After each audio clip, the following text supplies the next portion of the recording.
Good morning. आज हम लोग एक साइंस एंड टेक्नोलॉजी का एक टॉपिक पढ़ेंगे जिसका नाम है न्यूक्लियर एनर्जी। न्यूक्लियर एनर्जी जैसे नाम समझ में आ रहा है, न्यूक्लियर न्यूक्लियस न्यूक्लियर न्यूक्लियस से न्यूक्लियर। न्यूक्लियस कहां पे रहता है? जो एटम्स होते हैं ना, जो smallest particle of an element जो होता है उसको हम लोग एटम बोलते हैं। ठीक है, तो एटम के अंदर क्या होता है? न्यूक्लियस होता है। और न्यूक्लियस में क्या रहता है? प्रोटॉन रहते हैं और न्यूट्रॉन्स रहते हैं। ठीक है, तो उसको बन के न्यूक्लियस बनता है। तो जैसे नाम में आता है न्यूक्लियर एनर्जी, मतलब जो एनर्जी न्यूक्लियस से रिलीज हो रहा है, तो न्यूक्लियस से जो एनर्जी हम लोग मिल रहा है, that energy is called as nuclear energy. Clear हो गया न्यूक्लियर एनर्जी का कंसेप्ट क्या है? तो अभी क्या है, ये जो न्यूक्लियर एनर्जी है, ये न्यूक्लियर एनर्जी जो हम लोग एक्सप्लोर करते हैं या जो हम लोग यूज करते हैं, इस न्यूक्लियर एनर्जी को जो साइंटिफिक वर्ड में एक नाम होता है उसको बोलते हैं स्ट्रॉन्ग फोर्स भी बोलते हैं।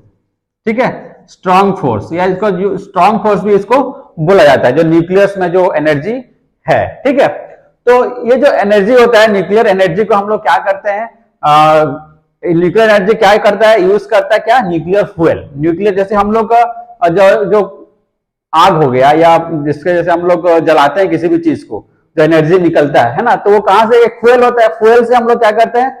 आग जलाते हैं, कोई कोल हो गया, गैस हो गया, दीज आर द फ्यूल्स, वहां से हम लोग उसको जला के एनर्जी पाते हैं। तो सिमिलरली क्या है, न्यूक्लियर एनर्जी का फ्यूल क्या होता है?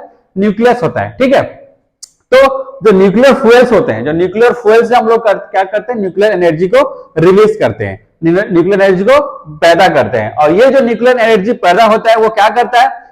वो हीट प्रोड्यूस करता है। दैट हीट क्या करता है? दैट हीट को हम लोग यूज करके स्टीम में कन्वर्ट करते हैं। उस हीट को यूज करके स्टीम से क्या करते हैं? स्टीम टरबाइन को चलाते हैं, स्टीम टरबाइन पर जनरेटर को चलाते हैं, फिर वहां से हम लोग इलेक्ट्रिसिटी प्रोड्यूस करते हैं। तो क्या है, ये एक चेन प्रोसेस है ना, एक प्रोसेस है। इसमें क्या होता है? आपका इलेक्ट्रिकल जो न्यूक्लियर एनर्जी है, न्यूक्लियर फ्यूल यूज करेगा, न्यूक्लियर फ्यूल से हम लोग क्या करेंगे? न्यूक्लियर एनर्जी प्रोड्यूस करेंगे, एनर्जी को फिर हम लोग स्टीम में कन्वर्ट करेंगे हीट से, और फिर उस स्टीम को हम लोग क्या करेंगे? जो स्टीम टरबाइन से उसको रोटेट करेंगे, फिर उस जनरेटर को रोटेट कराते हैं, फिर हम लोग को इलेक्ट्रिसिटी मिलता है। तो ये टोटल साइकिल है। ठीक है, लेकिन ये जो न्यूक्लियर एनर्जी प्रोड्यूस होता है ना, दो चीज को यूज करता है, दो मेथड है इसके। एक होता है न्यूक्लियर फिजन और दूसरा होता है न्यूक्लियर फ्यूजन। ये दो प्रोसेस से हम लोग क्या करते हैं? न्यूक्लियर फ्यूल से न्यूक्लियर एनर्जी को प्रोड्यूस करते हैं। क्या दो प्रोसेस कौन कौन सा है? Nuclear fission and nuclear fusion. ठीक है, और इंडिया में जो होता है, जो न्यूक्लियर प्रोग्राम चल रहा है इंडिया का, जो न्यूक्लियर प्रोग्राम चल रहा है, वो क्या करता है? जनरली न्यूक्लियर फ्यूजन रिएक्शन को यूज कर रहे हैं। न्यूक्लियर फ्यूजन जो मेथड है उसको यूज कर रहे हैं। तो न्यूक्लियर फ्यूजन से हम लोग क्या करते हैं? जो न्यूक्लियर एनर्जी प्रोड्यूस करते हैं, या जो एटम बम होता है, ये जो होता है न्यूक्लियर फ्यूजन की वजह से हम लोग इसको कर पा रहे हैं। ठीक है, और क्या है, जो इंडिया का जो पहला एटॉमिक जो रिसर्च रिएक्टर था उसका नाम क्या था? अप्सरा। जो पहला एटॉमिक रिसर्च रिएक्टर है ना, जो पहला जो रिसर्च रिएक्टर इंडिया का क्या है? इंडिया का नहीं, एशिया का, उसका नाम है अप्सरा। ये इंपॉर्टेंट एग्जाम के लिए क्वेश्चन पूछता है। और ये जो अप्सरा बना था, मतलब जो रिसर्च रिएक्टर था, वो किसके थ्रू सौजन्य से बना था? वो यूनाइटेड किंगडम के सौजन्य से बनाया गया था, और उसको फ्यूल भी यूनाइटेड किंगडम ही सप्लाई कर रहा था। तो पहला अगर पूछेगा भारत का पहला रिसर्च न्यूक्लियर रिएक्टर, तो पहला रिएक्टर अगर पूछेगा तो आपको टिक करना है अप्सरा को। और ये किसके द्वारा दिया गया था? यूनाइटेड किंगडम के द्वारा दिया गया था, और उसका फ्यूल भी वही देता है, और एशिया का पहला था वो। ठीक है, तो अभी जो हम लोग दो मेथड पढ़ेंगे, न्यूक्लियर फिजन पढ़ेंगे, न्यूक्लियर फ्यूजन पढ़ेंगे, कैसे कैसे यहां से एनर्जी रिलीज होता है। न्यूक्लियर फिजन क्या है? When the nucleus of an atom splits into lighter nuclei through a nuclear reaction, the process is called nuclear fission. अच्छा, न्यूक्लियर रिएक्शन क्या है? न्यूक्लियर रिएक्शन क्या होता है? जो न्यूक्लियस में क्या होता है, हम न्यूक्लियस में न्यूट्रॉन एंड प्रोटॉन रहता है। जब हम न्यूक्लियस को किसी भी पार्टिकल से एनर्जाइज्ड पार्टिकल से बॉम्बार्डमेंट करते हैं, तो उसमें क्या होता है? लाइटर न्यूक्लियस प्रोड्यूस होता है, प्लस एनर्जी भी प्रोड्यूस होता है, प्लस न्यूट्रॉन्स रिलीज होता है। ठीक है, तो उस प्रोसेस को हम बोलते हैं न्यूक्लियर रिएक्शन। तो न्यूक्लियर फिजन क्या है? When the nucleus of an atom, nuclear fission में क्या होता है? जो बड़ा हेवियर एटम्स होते हैं, हेवियर न्यूक्लियस होता है, एटम्स होते हैं, उससे हम क्या करते हैं? बॉम्बार्डमेंट करते हैं न्यूट्रॉन्स के द्वारा। तो उसमें क्या होगा?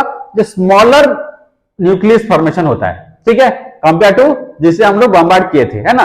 तो जो स्मॉलर न्यूक्लियस प्रोड्यूस होता है प्लस उसमें न्यूट्रॉन्स प्रोड्यूस होते हैं प्लस एनर्जी रिलीज होता है और huge amount of energy release होता है, that energy is called, that reaction is called as nuclear fusion reaction. जैसे कि यहाँ पे छोटा सा एग्जांपल दे रहा हूं, ये एक न्यूट्रॉन है, ठीक है, ये एक न्यूट्रॉन है, न्यूट्रॉन का बम्बार्ड किए, इससे एक न्यूक्लियस यूरेनियम 235 का एक न्यूक्लियस है ना, एटम है, उसका न्यूक्लियस है, उसको हम लोग क्या बम्बार्ड किए, बम्बार्डमेंट क्या होने के बाद क्या हुआ, ये स्प्लिट हो गया किसमें, बेरियम एंड क्रिप्टन में, और प्लस एनर्जी निकला प्लस 3 न्यूट्रॉन, ये जो है ना 3 न्यूट्रॉन है, ठीक है, ये 3 न्यूट्रॉन प्रोड्यूस हुए।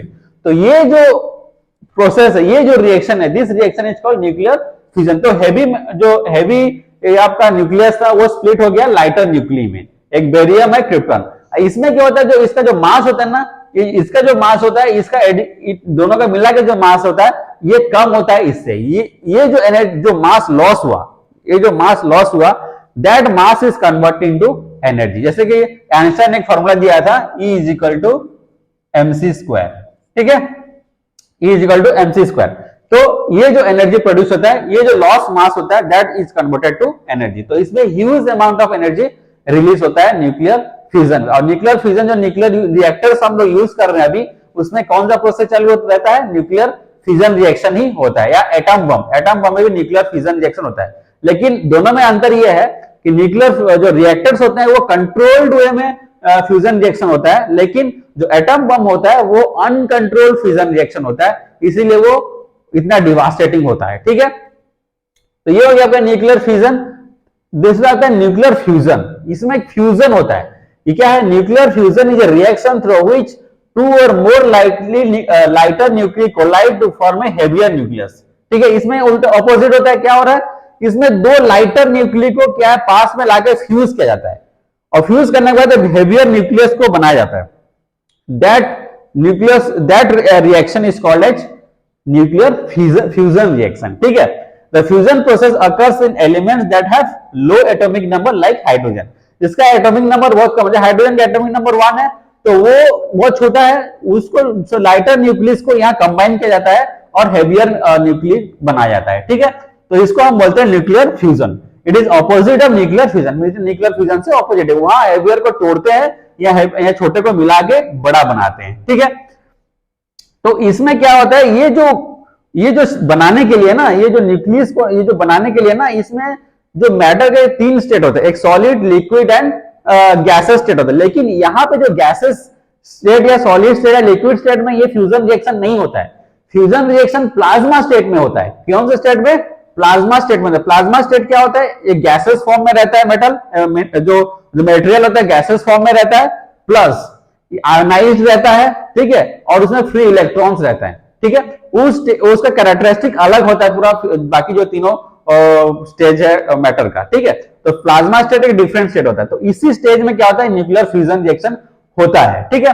जैसे कि सन का जो एनर्जी रिलीज होता है ना, वो न्यूक्लियर फ्यूजन से एनर्जी रिलीज होता है, ठीक है। उसमें क्या होता है, आपका जो हाइड्रोजन है, वहां पे हाइड्रोजन का जो आइसोटोप्स होते हैं, कौन सा, आपका ट्राइटियम एंड ड्यूटेरियम, ठीक है। तो ये क्या होता है, इसको फ्यूजन के लिए, ये फ्यूजन के लिए, क्योंकि ये ऑपोजिट, ये सेम चार्जेस है, ये पॉजिटिव है, ये भी पॉजिटिव है, लेकिन ये opposite same charges repels each other, लेकिन आपको क्या करना है, उसको फ्यूज करना है, मतलब पास में लाना है। तो इसके लिए क्या करना पड़ेगा, एक कन्फाइंड स्पेस में दोनों को लाना पड़ेगा, आसपास लाओगे तभी ना फ्यूज होंगे, है ना।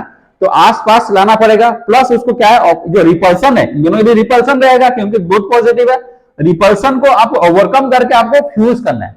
तो इसके लिए क्या है, आपको ह्यूज अमाउंट ऑफ एनर्जी चाहिए, टेम्परेचर चाहिए। तो सन में क्या होता है, सन का ग्रेविटी बहुत ज्यादा है, because of that heavy gravity बहुत ज्यादा प्रेशर रहता है वहां पे, प्रेशर की वजह से क्या है, दोनों एक पार्टिकल्स क्या होते हैं, पास में आते हैं, और वहां पे टेम्परेचर कितना रहता है, करीब 15 मिलियन डिग्री सेंटीग्रेड रहता है कोर का टेम्परेचर। तो इतना टेम्परेचर में क्या होता है, इतना टेम्परेचर आने के बाद ये जो एनर्जी मिलता है ना उनको, ये जो रिपल्सिव एनर्जी से ओवरकम करके अट्रैक्टिव एनर्जी बनता है, अट्रैक्शन हो जाता है, और अट्रैक्शन में क्या होता है, फ्यूज करते हैं। फ्यूज करने के बाद क्या होता है, आपका हीलियम प्रोड्यूस होता है, और प्लस कुछ न्यूट्रॉन्स निकलते हैं, और plus huge amount of energy निकलता है, ठीक है। तो सन में क्या होता है, वही फ्यूजन रिएक्शन ही काम करता है। और तो अगर क्वेश्चन पूछेगा सन का जो एनर्जी रिलीज है बिकॉज ऑफ विच फ्यूजन या फ्यूजन, तो आपको क्या करना है, फ्यूजन टिक करना है, ठीक है। देखो एक छोटा सा ये डायग्राम बनाया हूं, ये ड्यूटेरियम, हाइड्रोजन का एक आइसोटोप है, ये पॉजिटिव है, ये एक न्यूट्रॉन है, ट्राइटियम दो न्यूट्रॉन है ना, एक पॉजिट्रॉन है ना, एक प्रोटॉन है, ठीक। ये दोनों को मिले, दोनों मिलने के बाद क्या हुआ, एनर्जी रिलीज हुआ, प्लस हीलियम बना, एक न्यूट्रॉन एक्स्ट्रा रिलीज हुआ। तो ये जो दोनों का जो मास है, इन दोनों का मास, ड्यूटेरियम का मास और ट्राइटियम का मास, अगर दोनों को मिलाएंगे ना, this mass will be greater than this helium, ठीक है। तो हीलियम से इन दोनों का जो मास होगा वो ज्यादा कम होगा। तो ये जो कम मास हुआ, जो मास डिक्रीज हुआ, that mass is converted to energy, E is equal to mc², ठीक है। तो ये जो जितना मास आपका कन्वर्ट मतलब लॉस हुआ, दैट मास क्या होता है, कन्वर्ट हो जाता है एनर्जी में, तो उसमें highest amount of energy release होता है। तो ये हो गया आपका न्यूक्लियर फिजन रिएक्शन, ये हो गया न्यूक्लियर फ्यूजन रिएक्शन, ठीक है। दोनों में अंतर यही है कि वहां पे बिगर न्यूक्लियर को हम तोड़ के छोटे छोटे न्यूक्लियर में कन्वर्ट कर रहे हैं, यहाँ छोटे छोटे न्यूक्लियर को मिला के एक बड़ा न्यूक्लियर बना रहे हैं। दोनों में मास लॉस होता है, लेकिन उसमें भी एनर्जी निकलता है और इसमें भी एनर्जी, लेकिन इसका एनर्जी ना इससे ज्यादा एनर्जी रिलीज होता है। और इस रिएक्शन को क्रिएट करने के लिए, होने के लिए आपको और ज्यादा एनर्जी रिक्वायर्ड होता है। यहाँ पे ऐसा कुछ नहीं है, आपको सिर्फ बम्बार्ड एक पार्टिकल लाना है, एनर्जाइज पार्टिकल को बम्बार्ड करना है और एनर्जी रिलीज होगा। लेकिन इस फ्यूजन को क्रिएट करने के लिए आपको ह्यूज अमाउंट ऑफ एनर्जी चाहिए रहता है, ठीक है।